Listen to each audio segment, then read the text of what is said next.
station on Space to Ground.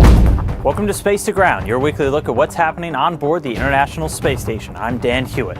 A lot of activity took place this week in the Japanese experiment module, also known as Kibo. The largest single habitable element on the ISS, Kibo houses a special airlock used to transfer experiments to the outside of the station. The crew worked to install an attachment to the module's robotic arm called the Small Fine Arm. The new hardware is about 6 feet in length and can handle delicate operations on Kibo's exposed facility. World Cup excitement came to a head on the station this week with the highly anticipated matchup between the U.S. and Germany. U.S. astronaut Steve Swanson and Reid Wiseman and German astronaut Alexander Gerst even placed a little side bet to make things a little more interesting. If the U.S. win, these guys are allowed to draw a little U.S. flag on my head. But then again, if Germany wins, I think these guys need to shave their heads so we all look alike.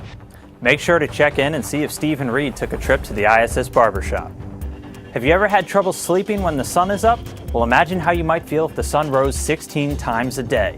A study called Circadian Rhythms is looking to track how astronauts' sleep cycles change while they're in space, and this week, Reid Wiseman was the test subject. Right now I have a sensor on my forehead, which is not the most glamorous experiment, but they're measuring my body temperature over a 2.5 day period just to see what space does to your sleep cycles.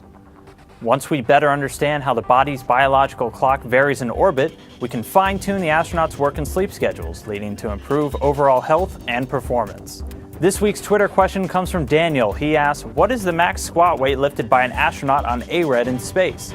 Well, for those that don't know, ARED stands for the Advanced Resistive Exercise Device, and it provides up to 600 pounds of resistance for astronauts to simulate weightlifting in microgravity.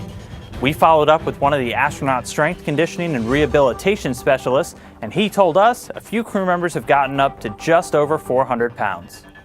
Make sure to keep sending your questions and comments using the hashtag #SpaceToGround. We'll see you next week.